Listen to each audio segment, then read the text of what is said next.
What's going on, everybody, and welcome back to JDD TV. I'm your host, Josh, and we are back for a special episode today. As you guys probably noticed, the CONCACAF U-20 Championship details have been revealed. We know where it is, we know when it's going to be played, and we brought on a special guest, friend of the channel, Peter from the Northern Football Podcast, to break it down with me. We're going to talk about some of the players that we're expected to see who could potentially break out, and talk about why you guys out there, why as Canadians should care about this tournament and the potential tournaments it could lead to. So if you guys are excited, I'm excited to sit down with Peter and get into it. So if you guys are new to the channel, be sure to drop a like, drop a sub, and let's get into the episode now.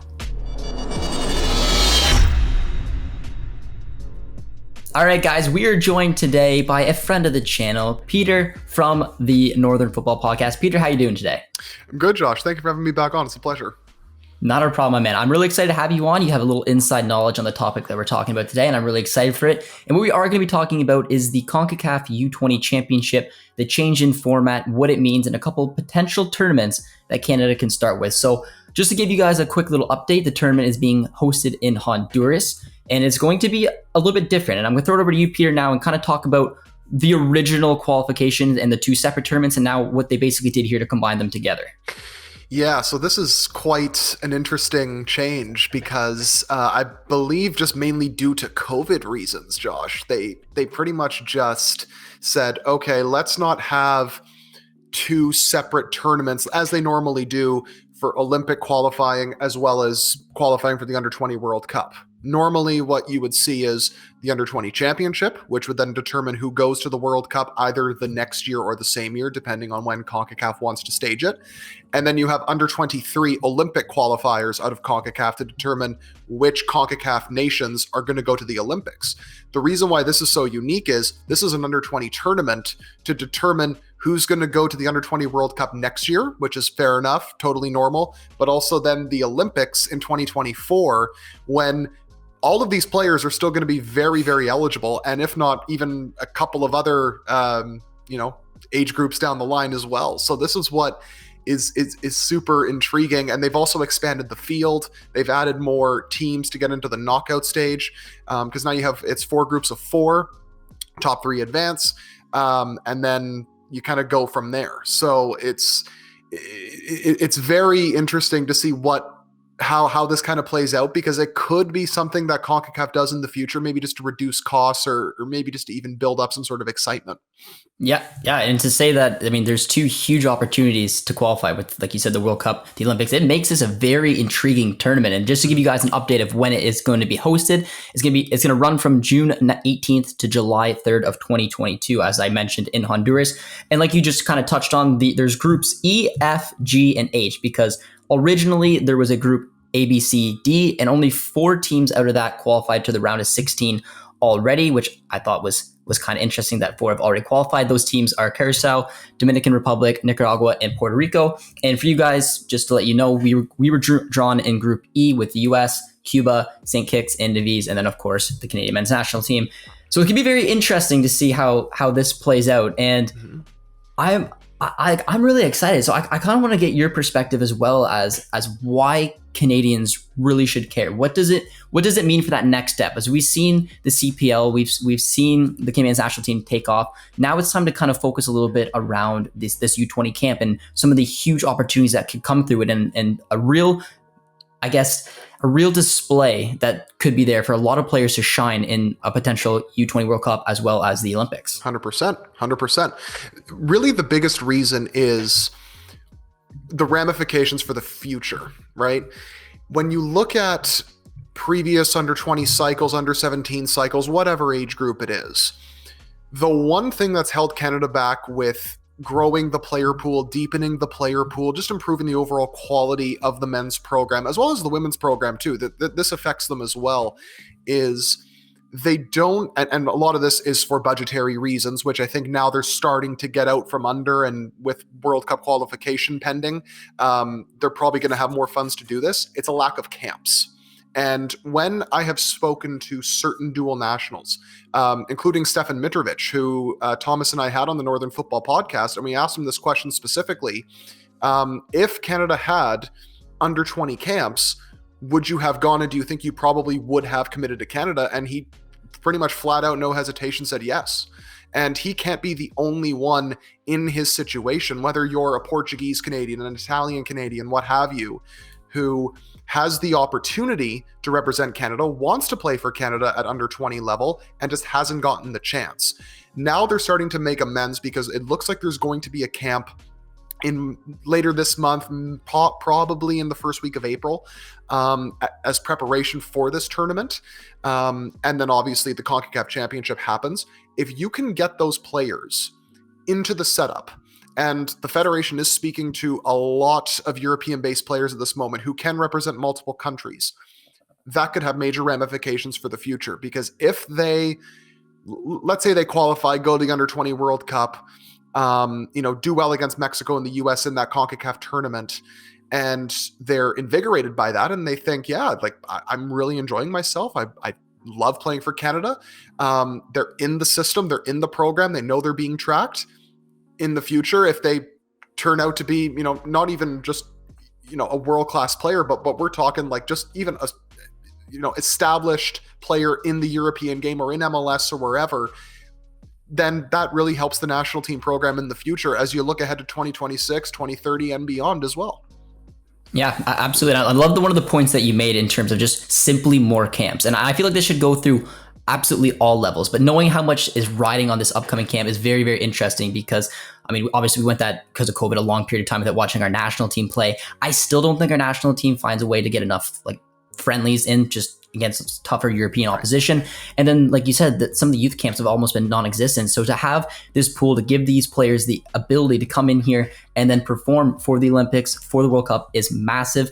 The Olympics is a big one for me because as you, a lot of you guys would probably understand, it's got interesting rules. It's basically a U-23 team and you're allowed 3 overage players. So depending on clubs, there's a lot of situations because I know that the clubs can reject allowing players to go, but it gives the opportunity for potentially Alphonso Davies, Laren, Atiba, he felt like it, to play in these kind of tournaments, which is very interesting to see. So there is a lot riding on it. I'm really excited to see that this is going to happen like this. So let's, I guess, just dive in a little bit on the group because as I was talking about a little bit, the top 3 out of the 4 out of the group move on. It's very simple. So there's going to be 12 teams coming from these 4 groups along with the 4 teams that are already qualified. So I guess it's hard to understand because we don't know a ton about the different teams, but you'd assume Canada, US would probably be the favorites in Group B, right, Peter? I would imagine. And it's funny, too, that they have Cuba and St. Kitts in there because these are 2 teams that in the last 3 tournaments, Canada has actually lost to in different iterations. So it's almost like, Josh, the last year has really been about exercising demons at the senior level. It's almost like, especially now also facing the U.S., another team that the under-20s have lost to in previous CONCACAF championships. It's almost like now they get their turn to exercise those demons. St. Kitts is a team that, typically speaking, the last couple of years has tended to look for dual nationals, much like a lot of CONCACAF nations have tried to do, and they've succeeded because, of course, they got that massive win over Canada. They've actually played a lot of teams tough over the last 3-4 years. That being said, Canada's also improved, right? Even just the 2003 class alone could be one of the best classes of under 20 players that Canada's had in quite some time. The U.S. is always going to be strong. We know this. They have a massive, massive pool of players to choose from overseas as well as domestically. So they probably are the favorite. You would say Canada is second. But let's be honest, Josh, if they do not get out of the group, that would be absolutely insane. The good news is if they come second, even if they don't win the group, they do play, I believe it's the 3rd place team from Group F. I could be wrong on that. Either way, they do play a 3rd place team in the round of 16 as soon as they qualify. So that means that even if you end up coming second to the US and you don't beat them right away, you still get a pretty decent draw to start the knockout stage. And I can't stress this enough. If there's one side that Canada wants to avoid, it would probably be Mexico. They have such a successful youth, and they've had it for such a long time. So to get them so early would be catastrophic. But just trying to avoid them as long as you can and hopefully get towards that top 4. Because again, just simply making the semis gets you a tournament, gets you a very interesting tournament in the U-20 World Cup. Mm-hmm. And I really like what you say, and I kind of see it as opening the door for some of these young dual nationals that haven't committed. We know how important recruiting some dual nationals will be for the development to continue with the success that we've built. So to open that door and give them a platform to play in a potential World Cup or the Olympics, I think is massive. So I want to kind of throw a different question over to you in terms of actually qualifying. So say we do pull off one or if both of the tournaments, what could it mean in terms of the development for the sport in this country? And like you talked about, getting some of those dual nationals. Because remember, and I like to throw this example out here, we had Tomori represent Canada at youth level, and we ended up losing him. Now, if we do qualify for one of these tournaments, how big of an impact do you think it will have on convincing some of these dual nats to stay? It has to help 100%, because the more games you can play at that level and get them in those tournament settings, the better it is. Because then they get that taste of what it's like to, represent your country, to all those cliches, right? And the under 20 program hasn't qualified for an under 20 World Cup, I believe, since 2007 when they hosted. Maybe 2009 they could have qualified. Off the top of my head, I can't quite remember, but it's been so long since this has happened. And yes, okay, not every single player who plays for the under 20s is ultimately going to commit to the senior team. That's just a pure numbers thing. But if you can convince 2, 3, 4 extra guys who otherwise would have been on the fence if you didn't have under 20 camps and you didn't qualify for the tournament or the Olympics as well, because that's obviously another avenue to get players in there and get them familiar with the setup, then it really wouldn't make too much of a difference to me. But yeah, this is obviously a massive opportunity now, and they have to take it because they have the players to do it, Josh. They do have the players to qualify. Now it's just a matter of getting them out there, getting familiar with each other. These camps are going to help because now we're talking about a team that can work out these tactical kinks that have always hurt them early in tournaments. They lose their first game or lose their second game. They go behind the 8 ball. That forces them to have to beat the best team in their group, which in this case, it would be the US, let's just say. So the fact that they're going to be doing the preparation before the CONCACAF championships to kind of work out any sort of issues they might have, build some chemistry together is massive, because that's been the biggest difference between Canada succeeding at these tournaments, despite having some pretty talented squads, and not succeeding.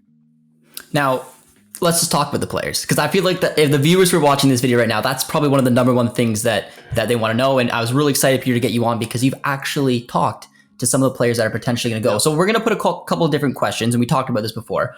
The one question is going to be talk about some of the players and families that you've talked with, and then give me 3 players that you think have an opportunity to pull a Tajon Buchanan. And I say that as we know in the Olympic qualifying, how Tajon came out of absolutely nowhere, and now he's a very important part to our Canadian national team.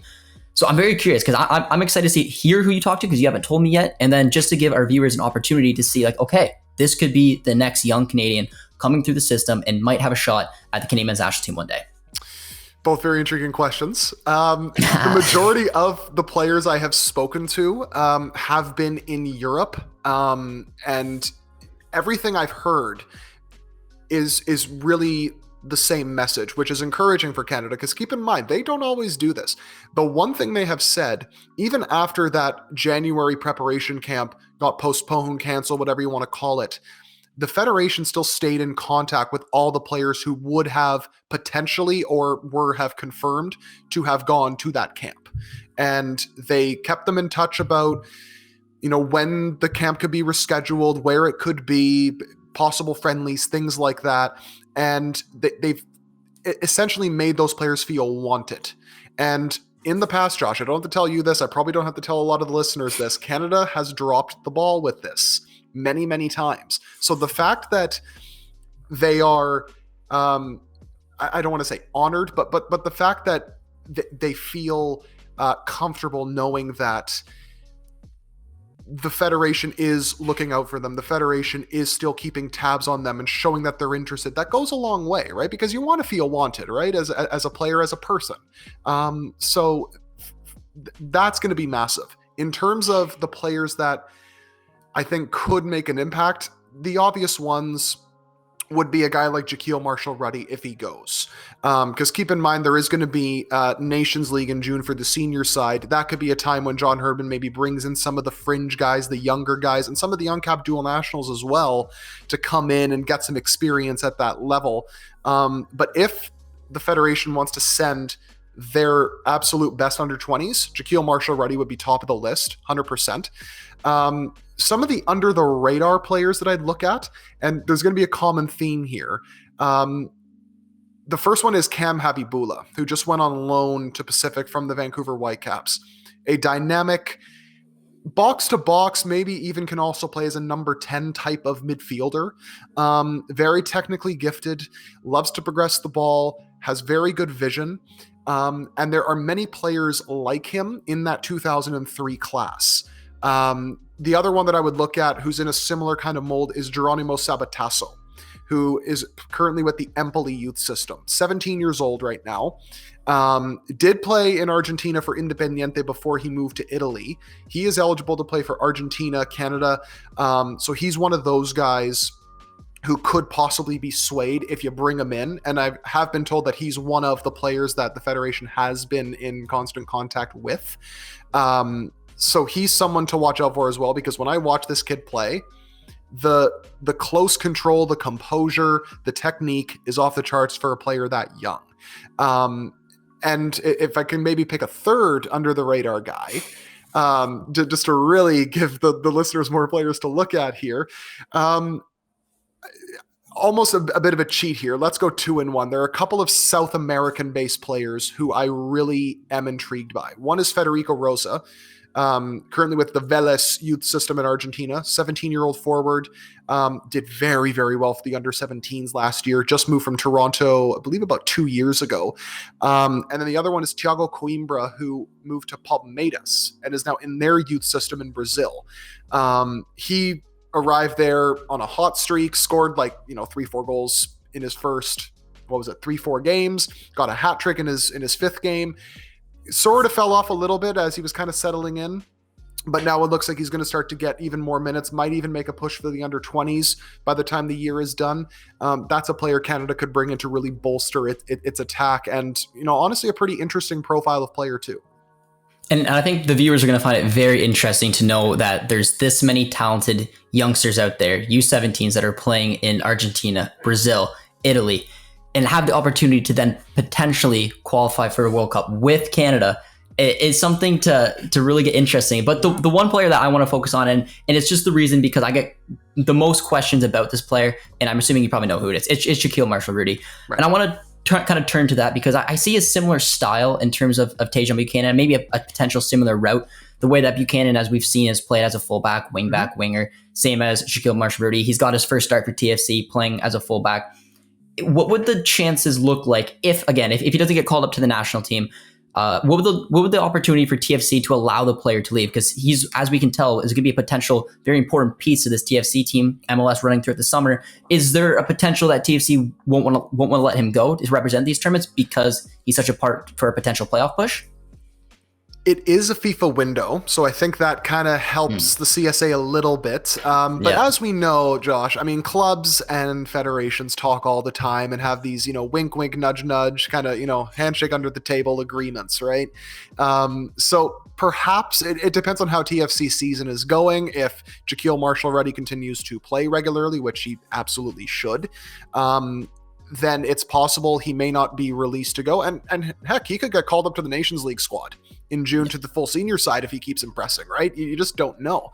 But he's a guy who I think absolutely could take that Buchanan level leap.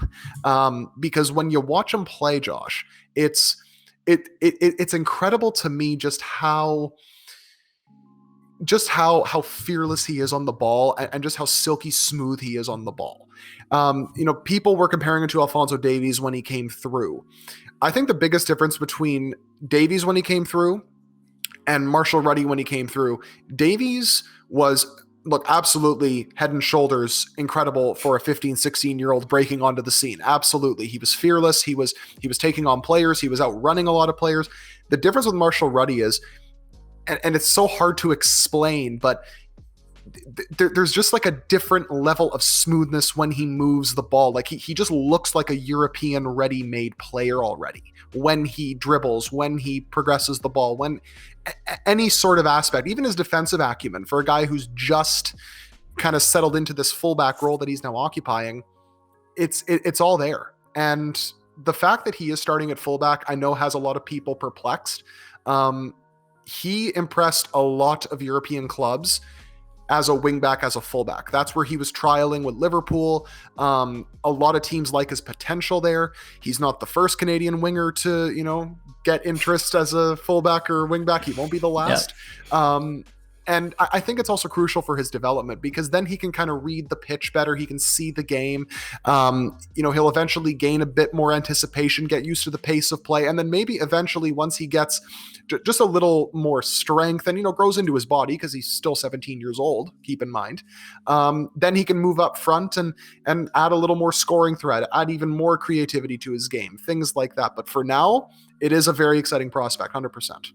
And the most important part for me is that he's playing. And if you look at this TFC roster, they didn't really go out and sign the fullbacks because they wanted to give this kid the opportunity.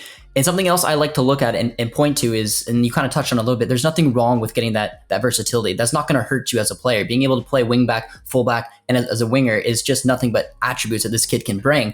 And on top of that, if you look at players like Mohamed Salah and Gareth Bale, both of them, because they're left-footed, started out and found their trade as a left back, right, and then over time took that opportunity to go a little bit further up the pitch. So just because he's starting as a right back right now, I want to make it very clear, it does not mean that he's going to end up here. But correct. Peter, we're almost out of time here, so I'm going to leave you with one final question around the young, talented player we were just talking about, marshall-rutty. Where would you like to see him? Now, through the price tag that was put on his head, which I found was very interesting, TFC obviously rate him. But I'm just curious down the line, whether it's a year, 2 years, whatever it may be, where would you like to see this player after he's developed a little bit more with TFC potentially go over in Europe? It's hard to look past Belgium, Josh. The finishing school for Canadians these days, it seems. Yeah. It's just a really good place to go to as that in between, because I think the one thing that gets a lot of Canadians, I don't want to say culture shocked, but let's just say it takes some time to get used to. It's just the difference in pressure, in expectations when you go to Europe, right? And when you're playing in Belgium for a Club Brugge, an Anderlecht, name your pick really, you have the expectations, 100% you do, but it's not to the level that you would have in a top 5 league, even for a mid-table club in France or in Spain. So it's also better because you get, in terms of quality, in terms of tactics, you're also in the same boat as a lot of other players, right? Because they're also young, they're also up and coming. They also have 1 or 2 areas of improvement to really work on before they take that next step. But it's a fast-paced league. It's an exciting league. It's tactically advanced. It's physical. It has all the aspects that you want to have as a stepping stone league. And coupled with that are obviously the off-field things like the pressure of playing for a certain size of club in a league like Belgium or the Netherlands or Austria, what have you. So that would be the place or sort of kind of league I would like to see marshall-rutty go to first. As of right now, obviously, if he completely dominates and bosses MLS, similar to the levels that Alphonso Davies was doing and a couple of other young American players have done in the past, maybe then he could knock on the door at a top 5 league and settle in just fine. Yeah, for some reason, the 3 that just keep coming to mind is Belgium was mine. Just, the Tejan moves on, marshall-rutty comes in and replaces him. I was also maybe looking at the Netherlands, and then if he does take that leap, you can't look any further than the Bundesliga because I think there's a lot of good opportunities 100%. There for him to shine. But right there, guys, there's a lot of young, talented players that are going to be on display for the upcoming CONCACAF U-20 championship. So hopefully you guys are excited for it. We'll try to get Peter back on again when the tournament comes a little bit closer. But Peter, I really appreciate your time today and coming on the channel. And if you want to just toss your guys' podcast out there one more time so they can check out the awesome work you and Thomas are doing. Absolutely. Well, thank you for having me on, first of all. Pleasure to do it. And I'm happy to come on anytime in the future, as always. Open invitation, Josh. If you guys want to check out the Northern Football Podcast, we are on any platform that you listen to podcasts. Subscribe to us there. Leave us a rating and review on Spotify and Apple. Follow us on Twitter at Northern Football, spelled the Spanish way, Futbol. And follow me on Twitter as well at GalindoPW. Check out my work on Sportsnet. And that's pretty much all I have. Awesome. And guys, we'll put their links in the description as always. Thank you guys so much for tuning in. Be sure to drop a like and a sub on your way out, and we'll see you guys next time. Cheers, friends.